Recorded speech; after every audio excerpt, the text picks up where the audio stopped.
पंजाबी कहानी। एक सी घग्गरी। घग्गरी कित्थों दा रहण वाला सी किसे नूं कुछ पता नहीं सी। सबड़ा महल्ले वालियां दा गवेड़ सी भई वो हज़ारे दा पिछों। इस गवेड़ नूं खरा साबित करन लई जिन्नियां भी शहादतां दित्तियां जांदियां सन उन्हां दी बुनियाद एक नाल एक नहीं सी रलदी। किसे दा ख्याल सी भी घग्गरी दे नैन नक्श हज़ारे वालां नाल रलदे ने। कोई आखदा सी हज़ारे वालां दे चाने इंज दे ही हुंदे ने। कोई आखदा मैं हज़ारे च बरे कड्ढे ने इसलिए मैं आना भी वो हज़ारे वाल ही है, जिहड़ा नहीं मनदा शर्त ला लवे हज़ार रुपया। कुछ नूं उहदे गल दे सलूके विचों ਉਹਦੇ हज़ारवी होण ਦੀ दस पैंदी सी। खैर जिन्ने मूँह उन्नियां गल्लां, हर मूँह ਦੀ ਸਾਂਝੀ ਭਾਖਿਆ ਇਹੋ ਹੀ ਸੀ ਭਈ ਉਹ ਹਜ਼ਾਰੇ ਵਾਲੇ ਹਜ਼ਾਰਵੀ ਹਜ਼ਾਰੇ ਦਾ ਵਸਨੀਕ। ਹਜ਼ਾਰਵੀ ਮੰਨਦਿਆਂ ਦੱਸਦਿਆਂ ਵੀ ਕੋਈ ਉਹਨੂੰ ਹਜ਼ਾਰੇ ਵਾਲ ਜਾਂ ਹਜ਼ਾਰੀਆ ਨਹੀਂ ਸੀ ਆਖਦਾ। ਸੱਦਣ ਕਵਾਣੀਆਂ ਉਹਦੇ ਬਾਰੇ ਗੱਲ ਕਰਦੇ ਆ ਜਿਹੜਾ ਨਾਂ ਲਿਆ ਜਾਂਦਾ ਸੀ ਉਹ ਸੀ ਘੱਗਰੀ।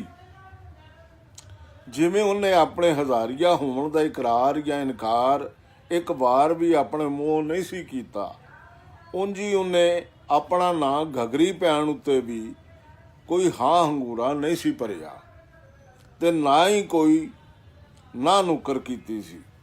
ਲੋਕਾਂ ਦਾ ਇਹ ਨਾਂ ਕਿਵੇਂ ਪਾਇਆ, ਇਹਦੀ ਵਜ੍ਹਾ ਇਹ ਸੀ ਭਈ ਉਹਦੇ ਲੱਕ ਜਿਹੜੀ ਸੁੱਥਣ ਹੁੰਦੀ ਸੀ ਉਹਦਾ ਘੇਰਾ ਤੇ ਬੜਾ ਵੱਡਾ ਹੁੰਦਾ ਸੀ, ਪਰ ਗੋਡਿਆਂ ਤੋਂ ਹੇਠਾਂ ਉਹਦੀਆਂ ਲੜਫਾਂ ਲਮਕਦੀਆਂ ਪਈਆਂ ਹੁੰਦੀਆਂ ਸਨ। ਉਹ ਵਰੇ ਛਮਾਈ ਇਹ ਸੁੱਥਣ ਪਾਉਂਦਾ ਤੇ ਫਿਰ ਉਦੋਂ ਹੀ ਲਾਉਂਦਾ ਜਦੋਂ ਇਹਦੇ ਪੱਲੇ ਕੱਖ ਨਾ ਰਹਿ ਗਿਆ ਹੁੰਦਾ। ਵਿੱਚ ਉਹਨੇ ਕਦੀ ਸੁੱਥਣ ਨੂੰ ਬਦਲ ਕੇ ਨਹੀਂ ਸੀ ਵੇਖਿਆ। ਵੇਖਦਾ ਵੀ ਕੀ, ਉਹਦੇ ਕੋਲ ਹੁੰਦੀ ਇੱਕੋ ਸੀ। ਇਧਰੋਂ ਉਹ ਨਵੀਂ ਸੁੱਥਣ ਪਾਉਂਦਾ, ਉਧਰੋਂ ਗੋਡਿਆਂ ਪਰਨੇ ਬਹਿ ਕੇ ਕੰਮ ਕਰਨ ਪਾਰੋਂ ਕੁਝ ਹੀ ਦਿਨਾਂ ਵਿੱਚ ਸੁੱਥਣ ਗੋਡਿਆਂ ਤੋਂ ਫਿਸ ਜਾਂਦੀ ਤੇ ਫਿਰ ਇਸ ਫਿਸ ਦੇ ਛੇਤੀ ਹੀ ਘੱਗਰ ਲੈ ਜਾਂਦੇ। ਉਹ ਗੋਡਿਆਂ ਤੋਂ ਥੱਲੇ ਦੀ ਸੁੱਥਣ ਨੂੰ ਆਪ ਹੀ ਪਾੜ ਖੋਹ ਸੁੱਟਦਾ ਤੇ ਇੰਜ ਚੰਗੀ ਭਲੀ ਸੁੱਥਣ ਦੀ ਘੱਗਰੀ ਬਣ ਜਾਂਦੀ। ਉਹਨੂੰ ਕਿਸੇ ਦੇ ਹੱਸਣ ਜਾਂ ਗੱਲ ਕਰਨ ਦਾ ਵੀ ਬੋਰਾ ਨਿੰਦ ਵਿਚਾਰ ਨਹੀਂ ਸੀ ਹੁੰਦਾ। ਸਾਰਾ ਦਿਨ ਉਹ ਇਹੋ ਘੱਗਰੀ ਭੁੜਕਾਉਂਦਾ, ਆਪਣੇ ਕੰਮਕਾਰ ਵਿੱਚ ਰੁੱਝਾ ਰਹਿੰਦਾ। ਇੰਜੇ ਘੱਗਰੀ ਉਹਦੀ ਸੰਜਾਨ ਤੇ ਉਹਦਾ ਨਾਂ ਬਣ ਗਈ। ਘੱਗਰੀ ਨੇ ਤੰਦੂਰ ਲਾਇਆ ਆ ਸੀ। ਸ਼ੁਰੂ ਵਿੱਚ ਜਦੋਂ ਉਹ ਆਇਆ ਤੇ ਉਹਨੇ ਤੰਦੂਰ ਲਾ ਕੇ ਲੱਕੜ ਦੀਆਂ ਚੌਂ ਥੁੰਨੀਆਂ ਉੱਤੇ ਕੱਖ ਕੰਡਿਆਂ ਦਾ ਇੱਕ ਢਾਰਾ ਖਲਾ ਕਰ ਲਿਆ। ਮਗਰੋਂ ਜਦੋਂ ਕੰਮ ਵਧਿਆ ਤਾਂ ਉਹਨੇ ਢਾਰੇ ਦੇ ਪਿੱਛੇ ਕੱਚੀਆਂ ਇੱਟਾਂ ਦੀ ਇੱਕ ਨਿੱਕੀ ਜਿਹੀ ਕੁੱਲੀ ਵੀ ਛੱਤ ਲਈ। ਇਹ ਕੁੱਲੀ ਉਹਦਾ ਘਰ ਵੀ ਸੀ ਤੇ ਗੁਦਾਮ ਵੀ। ਆਪਣੀ ਮੰਜੀ ਤੋਂ ਅੱਡ ਉਹਨੇ ਆਟਾ, ਦਾਲ, ਥੋਮ, ਗੰਢੇ ਤੇ ਹੋਰ ਇੰਜ ਦਾ ਹੀ ਕਿੰਨਾ ਲਟਮ ਪਟਮ ਇਹਦੇ ਵਿੱਚ ਧਰਿਆ ਹੋਇਆ ਸੀ। ਉਹਦਾ ਤੰਦੂਰ ਤੋਂ ਕੁਝ ਵਿੱਥ ਉੱਤੇ ਸੜਕ ਦੇ ਕੰਢੇ ਪਠਾਣਾ ਦਾ ਇੱਕ ਟਾਲ ਸੀ। ਦੱਸਣ ਵਾਲੇ ਦੱਸਦੇ ਸਨ ਘੱਗਰੀ ਪਹਿਲੀ ਵਾਰ ਇਸ ਟਾਲ ਉੱਤੇ ਹੀ ਨਮੂਦਾਰ ਹੋਇਆ ਸੀ। ਕੁਝ ਚਿਰ ਪਠਾਣਾ ਦਾ ਛੋਡਾ ਛਿਲਤਰ ਸਾਂਭਦਾ ਰਿਹਾ।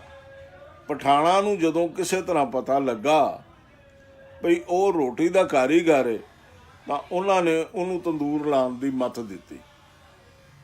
ਪਠਾਣਾ ਕੋਲ ਤੇ ਹੋਰ ਉਰਾਂ ਪਰਾਂ ਦਿਹਾੜੀ ਟੱਪਾ ਲਾ ਕੇ ਉਹਨੇ ਇਹ ਤੰਦੂਰ ਲਾ ਲਿਆ ਤੇ ਲੋਕਾਂ ਦੀਆਂ ਰੋਟੀਆਂ ਲਾਉਣ ਲੱਗ ਪਿਆ। ਰੋਟੀ ਦਾ ਉਹ ਸੱਚੀ ਮੁੱਚੀ ਚੋਣ ਕਾਰੀਗਰ ਸੀ।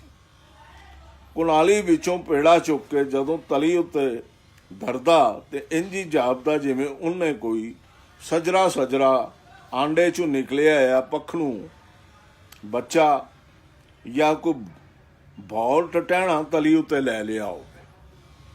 ਹੁਣੇ ਉਹਦੇ ਨਾਲ ਕੋਈ ਗੱਲ ਕਰੇਗਾ ਜਾਂ ਕੋਈ ਫੂਕ ਮਾਰੇਗਾ ਤੇ ਰੱਬ ਦਾ ਉਹ ਜੀ ਆਪਣੀ ਹਯਾਤੀ ਦੀਆਂ ਨਵੀਆਂ ਕਰਾਮਤਾਂ ਕਰਨ ਲੱਗ ਪਵੇਗਾ।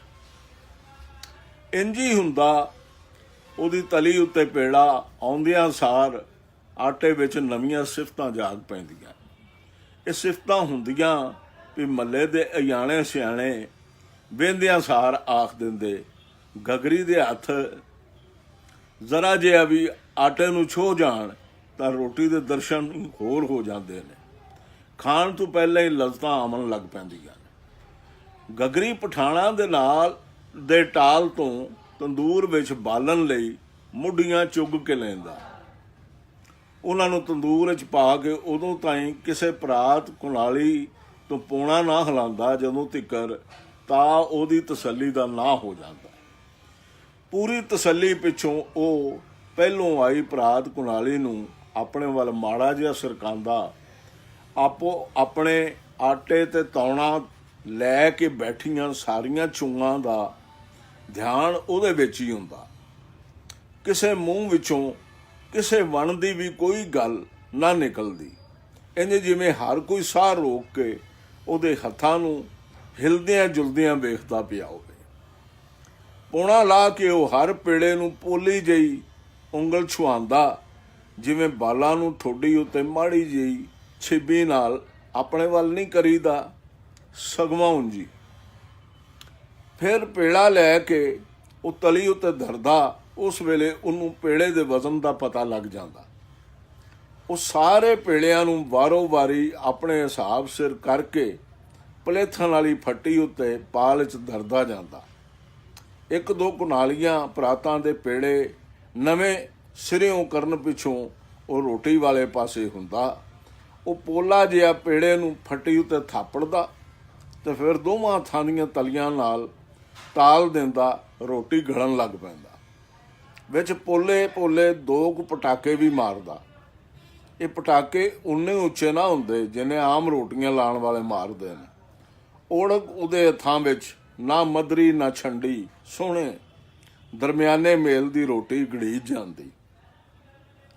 ਗੱਦੀ ਉੱਤੇ ਰੋਟੀ ਪਾਉਣ ਤੋਂ ਪਹਿਲਾਂ ਗਗਰੀ ਫੱਟੀ ਲਾਗੇ ਪੈ ਮਿੱਟੀ ਦੇ ਦੌਰੇ ਵਿੱਚੋਂ ਪੋਟੇ ਭਿਉਂ ਕੇ ਗੱਦੀ ਉੱਤੇ ਮਾੜੇ ਮਾੜੇ ਛਿੱਟੇ ਮਾਰਦਾ ਤੇ ਫਿਰ ਰੋਟੀ ਨੂੰ ਗੱਦੀ ਉੱਤੇ ਇੰਝ ਉਤਾਰਦਾ ਜਿਵੇਂ ਮਾਵਾਂ ਝੋਲੀ ਵਿੱਚ ਸੌਂ ਗਏ ਬਾਲ ਨੂੰ ਅਡੋਲ ਬਿਸਤਰੇ ਉੱਤੇ ਲਿਜਾ ਪਾਉਂਦੀਆਂ ਨੇ, ਭਈ ਮਤਾਂ ਕਿਧਰੇ ਉਹਦੀ ਜਾਗ ਨਾ ਉਗੜ ਪਵੇ। ਰੋਟੀਆਂ ਤੰਦੂਰੋਂ ਨਿਕਲਦੀਆਂ ਤੇ ਕੀ ਮਜਾਲ ਗਈ ਜੇ ਕਿਸੇ ਇੱਕ ਦਾ ਵੀ ਕੋਈ ਕੰਡਾ ਕਚਾ ਰਹਿ ਗਿਆ ਹੋ, ਜਾਂ ਕਿਸੇ ਇੱਕ ਉੱਤੇ ਵੀ ਮਾੜਾ ਜਿਹਾ ਫੁੱਲ ਤੇ ਇੱਕ ਪਾਸੇ ਬੇਮਲੂਮੀ ਜੀ ਲਾਸ ਵੀ ਪਈ ਹੋਵੇ। ਉਤੋਂ ਗਗਰੀ ਦਾ ਵਾਅਦਾ ਇਹ ਵੀ ਸੀ ਭਈ ਉਹਨੇ ਰੋਟੀ ਤੰਦੂਰ ਵਿੱਚੋਂ ਕੱਢਣ ਲਈ ਕਦੀ ਭੁੱਲ ਕੇ ਵੀ ਕੁੰਡੀ ਨਹੀਂ ਸੀ ਵਰਤਣੀ ਹੁੰਦੀ। ਉਹ ਹਮੇਸ਼ ਹੱਥ ਉੱਤੇ ਕੱਪੜਾ ਵੱਲ ਕੇ ਹੀ ਰੋਟੀ ਲਾਉਂਦਾ। ਸਾਰਾ ਮਹੱਲਾ ਦੁਪਹਿਰੀ ਰਾਤੀ ਗਗਰੀ ਤੋਂ ਹੀ ਰੋਟੀਆਂ ਲਵਾਉਂਦਾ। ਗਗਰੀ ਦੇ ਤੰਦੂਰ ਉੱਤੇ ਦੋਵੇਂ ਵੇਲੇ ਚੁੰਗਾਂ ਦਾ ਗਾੜ ਪਿਆ ਰਹਿੰਦਾ। ਇਹ ਚੁੰਗਾਂ ਬਹੁਤੇ ਅਜਾਣੀ ਸਿਆਣੀ ਉਮਰਾਂ ਦੇ ਜੀ ਹੁੰਦੇ, ਵਿੱਚ ਜਵਾਨ ਮੇਲ ਦੀਆਂ ਬੀਬੀਆਂ ਵੀ ਹੁੰਦੀਆਂ ਪਰ ਚੋਖੀਆਂ ਨਹੀਂ।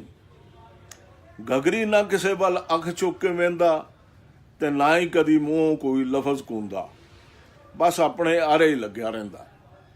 ਤੰਦੂਰ ਦੇ ਮੂੰਹ ਨਾਲ ਵਿਛੀ ਬੋਰੀ ਉੱਤੇ ਗੋਡਿਆਂ ਪਰਨੇ ਖਲੋਤਾ। ਟਾਲ ਵਾਲੇ ਪਠਾਣਾ ਤੋਂ ਲੈ ਕੇ ਪੂਰੇ ਮਹੱਲੇ ਵਿੱਚੋਂ ਆਉਣ ਵਾਲੇ ਲੋਕਾਂ ਨੇ ਕਦੀ ਗਗਰੀ ਨੂੰ ਬੋਲਦਿਆਂ ਨਹੀਂ ਸੀ ਸੁਣਿਆ। ਇੰਝ ਸੀ ਜਿਵੇਂ ਉਹਦੇ ਮੂੰਹ ਵਿੱਚ ਜੇਬ ਹੀ ਨਹੀਂ ਸੀ, ਜਾਂ ਹੈ ਵੀ ਸੀ ਤੇ ਉਹਨੂੰ ਤੰਦਵਾ ਹੋ ਗਿਆ ਆਇਆ ਸੀ। ਖਬਰੇ ਉਹਦੇ ਤੋਂ ਲਫ਼ਜ਼ ਉਚਾਰਨ ਹੀ ਨਹੀਂ ਸੀ ਹੁੰਦਾ। ਫਿਰ ਇਹ ਵੀ ਗਗਰੀ ਨੂੰ ਕਿਸੇ ਨੇ ਬੋਲਣ ਲਈ ਮਜਬੂਰ ਹੁੰਦਿਆਂ ਵੀ ਕਦੀ ਨਹੀਂ ਸੀ ਡਿੱਠਾ। ਵੱਡੀਆਂ ਵੱਡੀਆਂ ਕੌਲ ਫੁੱਲ ਅੱਖਾਂ ਵਿੱਚ ਵੀ ਕਦੀ ਕੋਈ ਅਜਿਹਾ ਰੰਗ ਮਰੇੜਾ ਜਿੰਨਾ ਵੀ ਲਹਿਰਦਾ ਨਜ਼ਰੀ ਨਾ ਪੈਂਦਾ ਜਿਹਦੇ ਤੋਂ ਉਹਦੇ ਅੰਦਰ ਦੀ ਹਾਲਤ ਦੀ ਚੁਗਲੀ ਹੁੰਦੀ। ਗਗਰੀ ਨਾ ਤੇ ਉਮਰ ਵੱਲੋਂ ਜਵਾਨ ਹੀ ਸੀ ਤੇ ਨਾ ਹੀ ਅਧਖੜ, ਪਰ ਉਹਦਾ ਰੰਗ ਤੇ ਨੈਣ ਨਕਸ਼ ਕਮਾਲ ਦੇ ਸਨ। ਜਿਹੜਾ ਕੋਈ ਵੀ ਉਹਨੂੰ ਪਹਿਲੀ ਨਜ਼ਰੇ ਵਹਿੰਦਾ ਆਪਣੀ ਥਾਵੇਂ ਇੱਕ ਵਾਰੀ ਤਾਂ ਗੱਡਿਆ ਰਹਿ ਜਾਂਦਾ। ਖੁਰਮਾਨੀ ਵਰਗਾ ਰੰਗ, ਵੱਡੀਆਂ ਵੱਡੀਆਂ ਖਿੜੀਆਂ ਅੱਖਾਂ, ਤਲਵਾਰ ਵਾਂਗ ਤ੍ਰਿਖਾ ਉੱਚਾ ਨੱਕ ਤੇ ਫਿੱਕੇ ਗੁਲਾਬੀ ਰੰਗ ਦੇ ਪਤਲੇ ਪਤਲੇ ਹੋਂਠ ਵੇਖਣ ਵਾਲੇ ਉੱਤੇ ਟੂਣਾ ਜਿਹਾਈ ਤੇ ਕਰ ਦਿੰਦੇ ਸਨ। ਉਹਦੇ ਜਾਨਿਆਂ ਵਿੱਚ ਭਾਵੇਂ ਹਰ ਵੇਲੇ ਸੁਆਹ ਤੇ ਧੂੜ ਪਈ ਹੁੰਦੀ, ਪਰ ਫਿਰ ਵੀ ਉਹਨਾਂ ਦਾ ਗੂੜਾ ਕਾਲਾ ਰੰਗ ਕਿਸੇ ਤੋਂ ਗੁੱਜਾ ਨਾ ਰਹਿੰਦਾ। ਰੋਟੀਆਂ ਲਵਾਣ ਆਈਆਂ ਵਡੇਰੀ ਉਮਰ ਦੀਆਂ ਮਾਈਆਂ ਕਈ ਵਾਰ ਇੱਕ ਦੂਜੀ ਦੇ ਕੰਨਾਂ ਵਿੱਚ ਘੱਗਰੀ ਬਾਰੇ ਕਨਸੂਆਂ ਕਰ ਸੁਣੀ ਲੈਂਦੀਆਂ। ਖਬਰੇ ਕਿਹੜੀ ਤਤੜੀ ਦਾ ਜੰਮਿਆ ਤੇ ਕਿਸ ਬੇੜਾ ਡੁੱਬੀ ਦਾ ਲੁੱਟਿਆ, ਇਹਨਾਂ ਹਾਲਾਂ ਨੂੰ ਅਪੜ ਗਿਆ। ਉਤੋਂ ਸ਼ੋਧੇ ਨੂੰ ਜਿੱਬ ਵੀ ਕੋਈ ਨਾ ਹੋਈ, ਮਤਾਂ ਕਿਸੇ ਨਾਲ ਦਿਲ ਹੀ ਫੋਲ ਪਵੇ। ਬਸ ਉਤਲੇ ਦੇ ਰੰਗ ਨੇ ਜਿਹੜਾ ਇੰਜ ਗਪਾਪੇ ਖਾਂਦਾ ਫਿਰਦਾ ਹੈ, ਏਡਾ ਸੋਹਣਾ ਸੁਨੱਖਾ ਹੋ ਕੇ। ਘੱਗਰੀ ਦੇ ਪਿਛਲੇ ਜੀਵਨ ਬਾਰੇ ਸਭਨਾ ਲੋਕਾਂ ਦਾ ਇਹੋ ਵਿਚਾਰ ਸੀ ਵੀ ਉਹ ਪਿੱਛੋਂ ਕਿਸੇ ਚੰਗੀ ਟਾਬਰੀ ਦਾ ਸੀ। ਕਿਸੇ ਕੁੜੀ ਕਾਤਰ ਦੇ ਇਸ਼ਕ ਨੇ ਉਹਦਾ ਇਹ ਹਾਲ ਕੀਤਾ ਸੀ ਭਈ ਘਰ ਬਾਹਰ ਛੱਡ ਕੇ ਉਹਨੂੰ ਪਰਦੇਸ ਜਾਗਣਾ ਤੇ ਭੱਠ ਜੋਖਣਾ ਪੈ ਗਿਆ ਸੀ। ਘੱਗਰੀ ਦੇ ਤੰਦੂਰ ਤੋਂ ਕੁਝ ਦੁਰਾਡੇ ਘਾਹ ਮੰਡੀ ਸੀ। ਲਾਂਬੇ ਚਾਂਬੇ ਦਾ ਮਿਹਨਤੀ ਮੇਲ ਉੱਥੇ ਵਧੇਰਾ ਢੁਕਦਾ। ਦੁਪਹਿਰ ਵੇਲੇ ਢੇਰ ਸਾਰੇ ਲੋਕ ਆ ਕੇ ਉਹਦੇ ਤੋਂ ਹੀ ਰੋਟੀ ਖਾਂਦੇ। ਉਹ ਅਕਸਰ ਉਹਨੂੰ ਲਾਉਣ ਦਾ ਵੀ ਪੁੱਛਦੇ। ਦਿਹਾੜੀਦਾਰਾਂ ਦੀ ਇਹ ਲੋੜ ਵੇਖ ਕੇ ਘੱਗਰੀ ਮਾਂ ਛੋਲਿਆਂ ਦੀ ਦਾਲ ਵੀ ਪਕਾਉਣ ਲੱਗ ਪਿਆ। ਰੋਟੀਆਂ ਵਾਂਗ ਉਹਦੀ ਇਹ ਦਾਲ ਵੀ ਬੜੀ ਚੜੀ। ਹੁਣ ਰੋਟੀਆਂ ਲਵਾਉਣ ਵਾਲੀਆਂ ਚੁੰਗਾਂ ਦੇ ਗਾੜ ਦੇ ਨਾਲ ਨਾਲ ਉਹਦੇ ਕੋਲ 2 ਵੇਲੇ ਰੋਟੀ ਖਾਣ ਵਾਲਿਆਂ ਦਾ ਵੀ ਮੇੜ ਪੈਣ ਲੱਗ ਪਿਆ। ਘੱਗਰੀ ਕੋਲ ਗਾਹਕਾਂ ਨੂੰ ਬਿਠਾਉਣ ਦਾ ਕੋਈ ਸਰਬੰਧ ਨਹੀਂ ਸੀ, ਪਰ ਉਹਨੇ ਆਪਣੀ ਵਿੱਤ ਮੁਜਬ ਇਹ ਸਰਬੰਧ ਵੀ ਕਰ ਹੀ ਲਿਆ। ਬਾਜ਼ਾਰੋਂ ਜਾ ਕੇ ਉਹਨੇ ਮਸੀਤਾਂ 'ਚ ਵਿਛਾਉਣ ਵਾਲੀਆਂ 2-3 ਵੱਡੀਆਂ ਵੱਡੀਆਂ ਫੂਹਣਾਂ ਲੈ ਆਂਦੀਆਂ। ਤੰਦੂਰ ਦੇ ਅਸਲੋਂ ਨਾਲ ਹੀ ਸੱਜੇ ਬੰਨੇ ਟਾਹਲੀ ਦਾ ਇੱਕ ਪੁਰਾਣਾ ਰੁੱਖ ਸੀ। ਘੱਗਰੀ ਨੇ ਰੋਜ਼ ਉੱਠ ਕੇ ਉਹਦੇ ਥੱਲੇ ਬੁਹਾਰੀ ਦੇਣੀ ਤੇ ਫਿਰ ਉੱਥੇ ਫੂਹੜਾਂ ਵਿਛਾ ਦੇਣੀਆਂ। ਰਾਤ ਤੀਕਰ ਉੱਥੇ ਕਿੰਨੀ ਦੁਨੀਆ ਨੇ ਆਉਣਾ ਤੇ ਟੁੱਕਰ ਪਾਣੀ ਕਰ ਜਾਣਾ।